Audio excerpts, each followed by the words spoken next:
ઓમ નમઃ શિવાય. વર્ષની અંદર એક દિવસ એવો આવે છે કે જ્યારે આદ્રા નક્ષત્ર હોય, માર્ગશીર્ષ મહિનો હોય એટલે માગશર મહિનો હોય અને સોમવાર. આ વખતે સોમવાર છે એટલે ત્રિવેણી સંગમ છે.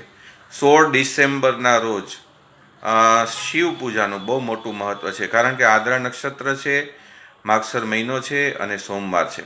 આ દિવસે પૂજન જ્યારે આપણે શિવ દર્શન કરીએ, શિવ પૂજન કરીએ, 1600 પ્રચારથી મંત્ર જાપ કરીએ, ઓમ નમઃ શિવાય કે મૃત્યુંજયના મંત્ર, અને દીપમાલા કરીએ તો આનું બહુ મોટું મહત્ત્વ થાય છે અને બહુ મોટું પુણ્ય પ્રાપ્ત થાય છે. અનેક આપણી મનોકામના પૂર્ણ કરવાવાળું આ દિવસ આવી રહ્યો છે, આ 16 ડિસેમ્બર 2024. તો ખાસ આ દિવસે જ્યોતિર્લિંગ સ્વરૂપ શિવના દર્શન કરવા. આપણે તો અહીં સોમનાથ મહાદેવ છે, બાકી કોઈ પણ શિવલિંગ શિવાલય પર જઈને દર્શન કરવા, ત્યાં જળ ચડાવવું, પાણીનો લોટો ચડાવવો, ઓમ નમઃ શિવાયના મંત્ર જાપ કરવા, ત્રંબકમના મંત્ર જાપ કરવા, બની શકે તો બ્રાહ્મણ પાસે 1600 પ્રચાર પૂજા કરાવી, પોતાની હાથે પણ આપણે પૂજા કરી શકીએ. એનું પણ મહત્ત્વ એટલું છે.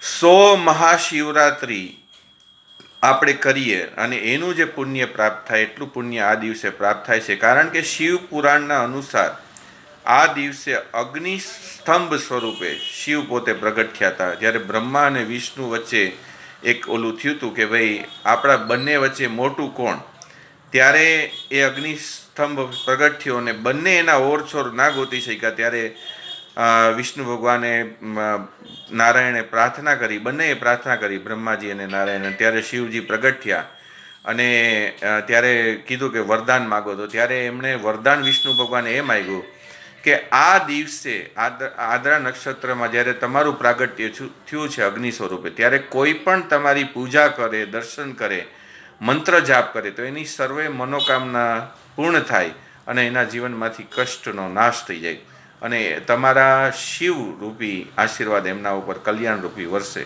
અને ત્યારે શિવ ભગવાને કીધું તો તથાસ્તુ. તો યાદ રાખજો, વધુમાં વધુ લોકોને આ જાણ કરજો, એનું પણ એક પુણ્ય છે. અને આ સોમવારે જે આવી રહ્યો છે 16 ડિસેમ્બરે શિવના દર્શન કરજો, શિવની પૂજા કરજો, ઓમ નમઃ શિવાયના મંત્ર જાપ કરજો અને દીપમાલા ખાસ કરજો, કારણ કે અગ્નિ સ્વરૂપે પોતાના ઘરના મંદિરની અંદર પણ દીપમાલા કરવાની. 1 કરો, 11 કરો, 21 કરો, આ કરજો. ઓમ નમઃ શિવાય. જય ગુરુદેવ. વધુમાં વધુ આને ફેલાવજો.